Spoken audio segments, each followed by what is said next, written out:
ಅದ್ರ ಜೊತೆಗೆ ನೀವು ಕೂಡ ಹೇಳ್ತಾ ಇದ್ರಿ ಸರ್, ಈಗಾಗಲೇ ಸುರ್ಜೇವಾಲಾ ಆಗಿರಬಹುದು, ವೇಣುಗೋಪಾಲ್ ಆಗಿರಬಹುದು, ಈಗಾಗಲೇ ರಾಜ್ಯಕ್ಕೆ ಆಗಮಿಸ್ತಾ ಇದ್ದಾರೆ. ಒಂದ್ ಕಡೆ ಡಿ ಕೆ ಶಿವಕುಮಾರ್ ಅವರು ದೆಹಲಿಯಲ್ಲೇ ಬೀಡನ್ನ ಬಿಟ್ಟಿರುವಂತಹ ವಿಚಾರಗಳಾಗಿರ್ಬೋದು, ಇತ್ತ ಸಿದ್ದರಾಮಯ್ಯ ಅವ್ರ ಜೊತೆಗೆ ಅವರ ಬೆಂಬಲಿಗರು ಸಾಲು ಸಾಲು ಸಭೆಗಳನ್ನ, ಚರ್ಚೆಗಳನ್ನ ಮಾಡ್ತಾ ಇದ್ದಾರೆ. ಅವರ ನಿಲುವು ಏನಾಗಬಹುದು, ಅಕಸ್ಮಾತ್ ಇಲ್ಲಿ ಏನಾದ್ರೂ ಮನವೊಲಿಕೆ ಮಾಡುವಂತಹ ನಿಟ್ಟಿನಲ್ಲಿ ಹೈಕಮಾಂಡ್ ನಿರ್ಧಾರ ಏನಾಗಿರುತ್ತೆ ಅನ್ನುವಂಥದ್ದು ಖಂಡಿತ. ಕೂಡ ಈಗ ಏನಾಗ್ಬಿಟ್ಟಿದೆ ಅಂದ್ರೆ ಒಂದು 2-3 ಆಂಗಲ್ ನಲ್ಲಿ ಇದು ನೋಡ್ಬೋದು ನಿಶ್ಚಿತ.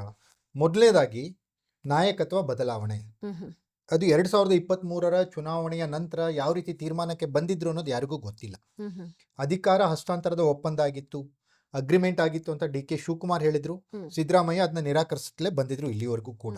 ಹ್ಮ್ ಹ್ಮ್ ಓಕೆ, ಆ ರೀತಿ ಏನಾದರೂ ಅಧಿಕಾರ ಹಸ್ತಾಂತರದ ಮಾತುಕತೆ 2023ರ ಸರ್ಕಾರ ರಚನೆಯ ಸಂದರ್ಭದಲ್ಲೇ ಆಗಿದ್ರೆ ಹ್ಮ್ ಈಗ ಅದಕ್ಕೆ ಅಷ್ಟು ಇಂಪಾರ್ಟೆನ್ಸ್ ಇರಲ್ಲ. ಕೊಟ್ಟ ಮಾತಿನಂತೆ ನಡೆದುಕೊಳ್ಳೇಬೇಕು ಸಿದ್ದರಾಮಯ್ಯ ಅವರಾಗ್ಲಿ ಯಾರಾಗ್ಲಿ ಅನ್ನೋಂಥದ್ದು ಹ್ಮ್ ಮೊದಲನೇ ಪ್ರಶ್ನೆ.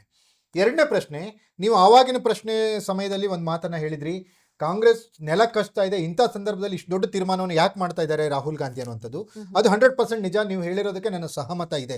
ಯಾಕಂದ್ರೆ ತೀರಾ ಇತ್ತೀಚೆಗೆ ನಿಮಗೆ UDF ಕೇರಳದಲ್ಲಿ ಗೆಲ್ತು, ತಮಿಳುನಾಡಲ್ಲಿ ಕಾಂಗ್ರೆಸ್ ಇದೆ ಅನ್ನೋದನ್ನು ಬಿಟ್ಟರೆ, ನಮಗೆ ತೆಲಂಗಾಣದಲ್ಲಿ ಕಾಂಗ್ರೆಸ್ ಸರ್ಕಾರ ಇದೆ. ಅದನ್ನು ಬಿಟ್ಟರೆ ದೊಡ್ಡ ರಾಜ್ಯಗಳು ಯಾವುದೂ ಕಾಂಗ್ರೆಸ್ ಬಳಿ ಇಲ್ಲ ಇವರಿಗೆ. ಹೌದು. ಹೀಗಿದ್ದಾಗ ಕರ್ನಾಟಕದ ಗಟ್ಟಿಯಾದಂಥ ಸರ್ಕಾರವನ್ನ, ಸ್ಟೇಬಲ್ ಗವರ್ಮೆಂಟ್ ಅನ್ನ ಯಾಕೆ ರಾಹುಲ್ ಗಾಂಧಿ ಅವರು ಅಲುಗಾಡಿಸ್ತಾ ಇದ್ದಾರೆ ಅಂತ ಪ್ರಶ್ನೆ ಬರಬಹುದು. ಹ್ಮ್ ಹ್ಮ್ ಆದ್ರೆ ರಾಹುಲ್ ಗಾಂಧಿ ಲೆಕ್ಕಾಚಾರ ಏನಿದೆ ಅನ್ನೋದು ಗೊತ್ತಿಲ್ಲ. ಹ್ಮ್ ಸಿದ್ದರಾಮಯ್ಯನವ್ರನ್ನ ರಾಷ್ಟ್ರ ಮಟ್ಟಕ್ಕೆ ತೆಗೆದುಕೊಂಡು ಹೋಗ್ಬೇಕು ಅನ್ನೋದು ಇರ್ಬೋದು. ಹ್ಮ್ ಯಾಕಂದ್ರೆ ಅಮಿತ್ ಶಾ ಮತ್ತೆ ನರೇಂದ್ರ ಮೋದಿ ವಿರುದ್ಧ ಹ್ಮ್ ಹ್ಮ್ ದಾಖಲೆಗಳ ಸಮೇತ, ಹ್ಮ್ ಹ್ಮ್ ಅಂಕಿ ಅಂಶಗಳ ಸಮೇತ ಹ್ಮ್ ಬಿಜೆಪಿಯ ವಿರುದ್ಧ, ಬಿಜೆಪಿಯನ್ನ ಎದುರಿಸುವ, ಮೋದಿಯವ್ರನ್ನ ಎದುರಿಸುವ ತಾಕತ್ತು ಸಿದ್ದರಾಮಯ್ಯನವ್ರಿಗಿದೆ. ಹಾಗಾಗಿ ನೀವು ರಾಷ್ಟ್ರ ರಾಜಕಾರಣಕ್ಕೆ ಬನ್ನಿ ಅನ್ನುವಂಥದ್ದನ್ನು ಹೇಳಿರ್ಬೋದು ರಾಹುಲ್ ಗಾಂಧಿ. ಹ್ಮ್ ಹ್ಮ್ ರಾಹುಲ್ ಗಾಂಧಿ ಅವರು ಸಂಸತ್ನಲ್ಲಿ ಅಪೋಸಿಷನ್ ಲೀಡರ್ ಇದ್ರೆ, ರಾಜ್ಯಸಭೆಗೆ ಒಬ್ಬರು ಅಪೋಸಿಷನ್ ಲೀಡರ್ ಬೇಕಾಗ್ತಾರೆ. ಈಗ ಮಲ್ಲಿಕಾರ್ಜುನ ಖರ್ಗೆ ಅವರಿದ್ದಾರೆ, ಜೂನ್ 30ಕ್ಕೆ ಅವ್ರ ಅವಧಿ ಮುಗಿಯುತ್ತೆ. ಅದು ಮುಗಿದ ಮೇಲೆ ನೀವು ಆ ಸ್ಥಾನಕ್ಕೆ ಬನ್ನಿ, ಇಬ್ರು ಸೇರಿ ಮೋದಿ ಅಮಿತ್ ಶಾವನ್ನು ಎದುರಿಸೋಣ ಅನ್ನೋದು ಹೇಳಿರ್ಬೋದು. ಅದು ಒಂದು 4 ಗೋಡೆಗಳ ಮಧ್ಯದಲ್ಲಿ ರಾಹುಲ್ ಗಾಂಧಿ ಮತ್ತು ಸಿದ್ದರಾಮಯ್ಯನವರ ನಡುವೆ ನಡೆದಂತಹ ಚರ್ಚೆ. ಹ್ಮ್ ಹ್ಮ್ ಹ್ಮ್ ಆ ಚರ್ಚೆ ಏನಾಗಿದೆ ಅನ್ನೋದು ಯಾರಿಗೂ ಗೊತ್ತಿಲ್ಲ. ಹ್ಮ್ ಆದ್ರೆ ಒಂದು ಅಖಾಡ ರೆಡಿ ಆಗ್ತಾ ಇದೆ, ಸಿದ್ದರಾಮಯ್ಯನವರು ರಾಜೀನಾಮೆಗೆ ರೆಡಿ ಆಗ್ತಿದ್ದಾರೆ ಅನ್ನುವಂಥದ್ದು. ಹ್ಮ್ ಹ್ಮ್ ಸುಲಭವಾಗಿ ರಾಜೀನಾಮೆ ಕೊಡ್ತಾರಾ ಹ್ಮ್ ಅಥವಾ ತಿರುಗಿ ಬೀಳ್ತಾರಾ ಅನ್ನೋದು ಈಗಿನ ಪ್ರಶ್ನೆ. ಅಂದ್ರೆ ಈಗಾಗಲೇ ನೀವು ರಾಜ್ಯಸಭೆಗೆ ಆಫರ್ ಅನ್ನುವಂಥದ್ದು ಒಂದ್ ಕಡೆ, ಸಿಎಂ ಸ್ಥಾನಕ್ಕೆ ರಾಜೀನಾಮೆ ಕೊಡುವಂಥದ್ದು ಗ್ಯಾರಂಟಿ ಅಂತ ಆದ್ರೆ, ಇಲ್ಲಿ ಬೇರೆ ಬೇರೆ ಹೆಸರುಗಳು ಕೂಡ, ಇಲ್ಲಿ ಸಿಎಂ ಆಗಿರ್ಬೋದು ಅಥವಾ ಹೆಚ್ಚುವರಿ DCM ಅನ್ನುವಂತಹ ಮಾತುಗಳು ಕೂಡ ಇಲ್ಲಿ ಚರ್ಚೆಗಳಾಗ್ತಾ ಇದೆ ಸರ್. ಖಂಡಿತವಾಗ್ಲು ಅದೇಗ. ಈಗ ಡಿ ಕೆ ಶಿವಕುಮಾರ್ ಒಬ್ಬರಿಗೆ ನೀವು ಮುಖ್ಯಮಂತ್ರಿಯಾಗಿ ಅಧಿಕಾರ ನಡೆಸ್ಬಿಡಿ ಅಂತೇಳಿ ಸುಲಭವಾಗಿ ಬಿಡಲ್ಲ. ಹ್ಮ್ ಹ್ಮ್ ಅವ್ರಿಗೆ ಮೂಗುದಾರ ಹಾಕ್ತಾರೆ, ಈ ಕಡೆಯಿಂದ ಒಬ್ರು, ಆ ಕಡೆಯಿಂದ ಒಬ್ರು, ಈ ಕಡೆಯಿಂದ ಹಗ್ಗ ಕಟ್ಟಿ ಎಳಿತಾ ಇರ್ತಾರೆ. ಹ್ಮ್ ಹ್ಮ್ ಓಕೆ, ಈಗಿರುವ ಮಾಹಿತಿಯ ಪ್ರಕಾರ ಸಿದ್ದರಾಮಯ್ಯನವರ ಮಗ ಯತೀಂದ್ರ DCM ಆಗ್ತಾರೆ ಅಂತ. ಹೌದು. ಒಬ್ಬ MLA ಸ್ಥಾನವನ್ನು ನಿಭಾಯಿಸಕ್ಕೆ ಆಗದೆ ಇರುವಂತ ವ್ಯಕ್ತಿ ಅವರು, ಅವ್ರನ್ನ DCM ಮಾಡ್ತಾರಂತೆ. ಮಾನದಂಡ ಏನ್ ಹಾಗಾದ್ರೆ? ಸಿದ್ದರಾಮಯ್ಯನವ್ರ ಮಗ ಅನ್ನೋದೇ ಮಾನದಂಡನ? ಹ್ಮ್ ಹ್ಮ್ ಕುಟುಂಬ ರಾಜಕಾರಣ ಮತ್ತೆ ಅನ್ನುವಂಥದ್ದು ಇಲ್ಲೂ ಕೂಡ ಈಗ ದೇವೇಗೌಡರು ಕುಟುಂಬ ರಾಜಕಾರಣ ಮಾಡ್ತಾರೆ, ಹೆಂಗ್ ಮಾಡ್ತಾರೆ, ಹಿಂಗ್ ಮಾಡ್ತಾರೆ ಅಂತ ಹೇಳ್ಕೊಂಡು ಬಂದಂತ ಸಿದ್ದರಾಮಯ್ಯ ಈಗ ಅವ್ರ ಮಗನಿಗೋಸ್ಕರ ಅವ್ರೇನ್ ಮಾಡ್ತಾ ಇದ್ದಾರೆ? ಈಗ ಅವ್ರು ಮಾಡ್ತಾ ಇರೋದು ಅದನ್ನೇ ತಾನೇ. ಅವ್ರು ಸ್ವಲ್ಪ ಹೆಚ್ಚಿಗೆ ಮಾಡಿರ್ಬೋದು, ಇವ್ರು ಕಡಿಮೆ ಮಾಡ್ತಿರ್ಬೋದು ಅದನ್ನೇ. ಮತ್ತೊಬ್ರು MB ಪಾಟೀಲ್ DCM ಆಗ್ತಾರೆ. ಹ್ಮ್ ಹ್ಮ್ ಮತ್ತೊಂದು ಕಡೆ ಜಮೀರ್ ಅಹಮದ್ ಖಾನ್ DCM ಆಗ್ತಾ ಇದ್ದಾರೆ ಅಂತ ಸುದ್ದಿ. ಹ್ಮ್. ಮತ್ತೊಂದು ಕಡೆ ಪ್ರಿಯಾಂಕ್ ಖರ್ಗೆ ಅಂದ್ರೆ ಮಲ್ಲಿಕಾರ್ಜುನ್ ಖರ್ಗೆ ಮಗ ಆಗಿರೋದ್ರಿಂದ ಅವ್ರು DCM ಅನ್ನತಾರೆ. ಅಂದ್ರೆ ಈ ಕಾಂಗ್ರೆಸ್ನ ಮನಸ್ಥಿತಿ ಒಂದು. ಆಮೇಲೆ ಅವರ ತತ್ವ ಸಿದ್ಧಾಂತ ಬದ್ಧತೆ ಯಾವ ರಾಜಕಾರಣಿಗಳಿಗೂ ಇರಲ್ಲ, ಆ ಪ್ರಶ್ನೆ ಬೇರೆ. ಹ್ಮ್ ಇಂಥ ಸಂದರ್ಭದಲ್ಲಿ ಡಿ ಕೆ ಶಿವಕುಮಾರ್ ಸುಲಲಿತವಾಗಿ ಆಡಳಿತವನ್ನು ನಡೆಸಬಾರದು. ಹ್ಮ್ ಹ್ಮ್ ಯಾಕೆ ಸಿದ್ದರಾಮಯ್ಯ ಮುಖ್ಯಮಂತ್ರಿ ಆದಾಗ ಒಬ್ಬರೇ DCM ಸಾಕಿತ್ತು? ಹ್ಮ್ ಯಾಕೆ ಡಿ ಕೆ ಶಿವಕುಮಾರ್ ಮುಖ್ಯಮಂತ್ರಿ ಆದ್ರೆ 4 ಜನ DCM ಬೇಕು? ಹ್ಮ್ ಹ್ಮ್ ಅವ್ರಿಗೊಂದು ನ್ಯಾಯ, ಇವ್ರಿಗೊಂದು ನ್ಯಾಯನ?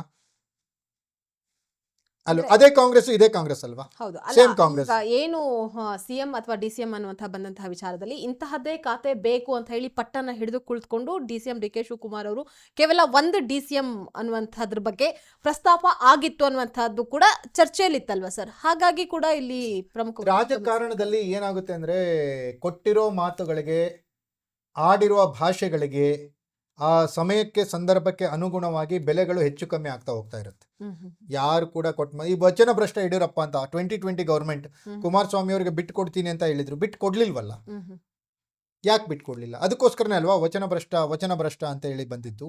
ಸೊ ಈ ತರ ಸಿದ್ದರಾಮಯ್ಯನವರು ಬಿಟ್ಟು ಕೊಡ್ತೀನಿ ಅಂತ ಒಪ್ಕೊಂಡ್ರೆ ಬಿಟ್ಟು ಕೊಡ್ಲೇಬೇಕು, ಹ್ಮ್ ಹ್ಮ್ ಎರಡು ಮಾತಿಲ್ಲ.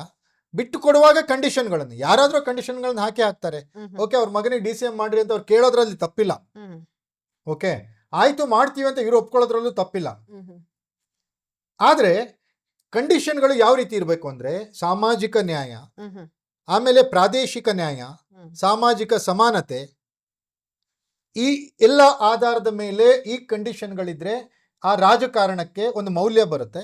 ಇಲ್ಲಾಂದ್ರೆ ಎಲ್ಲ ರಾಜಕಾರಣಿಗಳ ಹತ್ರ ಸಿದ್ದರಾಮಯ್ಯನೂ ಕೂಡ ಅಷ್ಟೇ, ಕುಟುಂಬಕ್ಕೋಸ್ಕರ ಸ್ವಾರ್ಥಕ್ಕೋಸ್ಕರ ಇದೇ ತರ ಮಾಡ್ತಾರೆ ಅನ್ನೋದು ಇತಿಹಾಸದಲ್ಲಿ ಮತ್ತೆ ಅವರು ನೆನಪಾಗಿ ಇರ್ತಾರೆ. ಅಂದ್ರೆ ಇಲ್ಲಿ ಟರ್ಮ್ಸ್ ಅಂಡ್ ಕಂಡೀಷನ್ಸ್ ಅನ್ನುವಂಥದ್ದು ಅಪ್ಲೈ ಆಗುತ್ತೆ ಅನ್ನೋದೇ ಆದ್ರೆ ಈಗಾಗಲೇ ಏನು ಡಿ ಕೆ ಶಿವಕುಮಾರ್ ಅವರು ಸಿಎಂ ಆಗೋದಕ್ಕೆ ಸಿದ್ದರಾಮಯ್ಯ ಅವರ ಬೆಂಬಲ ಇಲ್ಲ, ಅದನ್ನ ಹೊರತುಪಡಿಸಿ ಬೇರೆ ನಾಯಕರ ಹೆಸರು ಕೂಡ ಇಲ್ಲಿ ಕೇಳಿ ಬರ್ತಾ ಇದೆ, ಚರ್ಚೆ ಆಗ್ತಾ ಇದೆ. ಪರಮೇಶ್ವರ್ ಅವರ ವ್ಯಾಲಿಡ್ ಕ್ವಶನ್ ಇದೆ. ಏನಂದ್ರೆ ನಿನ್ನೆ KN ರಾಜಣ್ಣ ಕೂಡ ಹೇಳಿದ್ರು, ಹೌದು, ಸಿದ್ದರಾಮಯ್ಯನವ್ರು ಹೇಳಿದ್ರೆ ಪರಮೇಶ್ವರ್ ಆಗ್ಲಿ ಅಂತ ಹೇಳಿದ್ರು.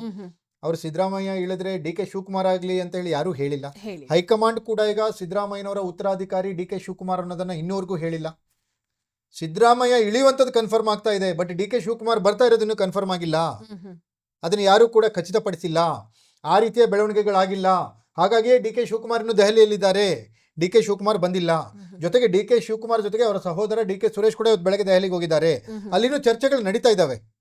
ಹೊಸ ಗವರ್ಮೆಂಟ್ ಬಂದ್ರೆ ಯಾವ ರೀತಿ ಬರುತ್ತೆ, ಡಿ ಕೆ ಶಿವಕುಮಾರ್ ಅವರೇ ಮುಖ್ಯಮಂತ್ರಿ ಆಗ್ತಾರಾ ಅಥವಾ ಮೂರನೇವ್ರು ಬೇರೆಯವ್ರು ಯಾರಾದ್ರೂ ಮುಖ್ಯಮಂತ್ರಿ ಆಗ್ತಾರಾ?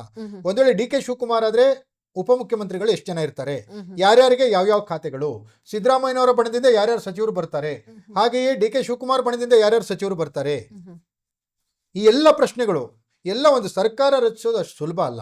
ಈ ಎಲ್ಲ ಚರ್ಚೆಗಳಿಗೋಸ್ಕರನೇ ಡಿ ಕೆ ಶಿವಕುಮಾರ್ ದೆಹಲಿಯಲ್ಲಿ ಇದ್ದಾರೆ ಅನ್ಬೋದು.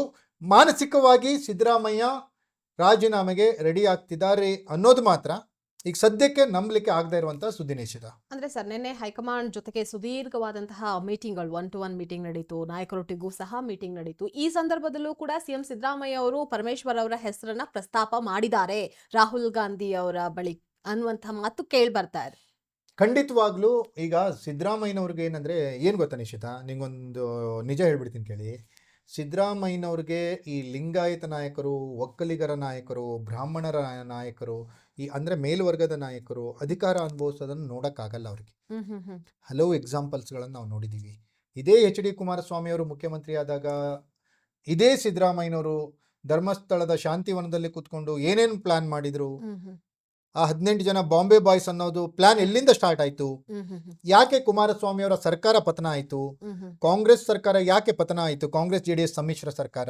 ಆ ಸರ್ಕಾರದ ಸಮನ್ವಯ ಸಮಿತಿ ಅಧ್ಯಕ್ಷರಾಗಿದ್ದವರು ಇದೇ ಸಿದ್ದರಾಮಯ್ಯನವರು.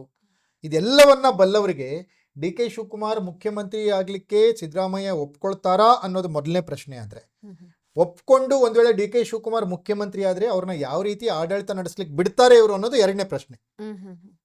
ಸುಲಭವಾಗಿ ಬಿಟ್ಬಿಡ್ತಾರಾ ಅನ್ನೋಂಥದ್ದು ಎರಡನೇ ಪ್ರಶ್ನೆ. ಹಾಗಾಗಿ ಸಿದ್ದರಾಮಯ್ಯನವರ ನಡೆಯ ಹಿಂದೆ ಅನೇಕ ಅನುಮಾನಗಳು, ಅನೇಕ ಕುತೂಹಲಗಳು ಹೀಗೆ ಗಿರ್ಕಿ ಹೊಡಿತಾನೆ ಇರ್ತವೆ ನಿಶ್ಚಿತ.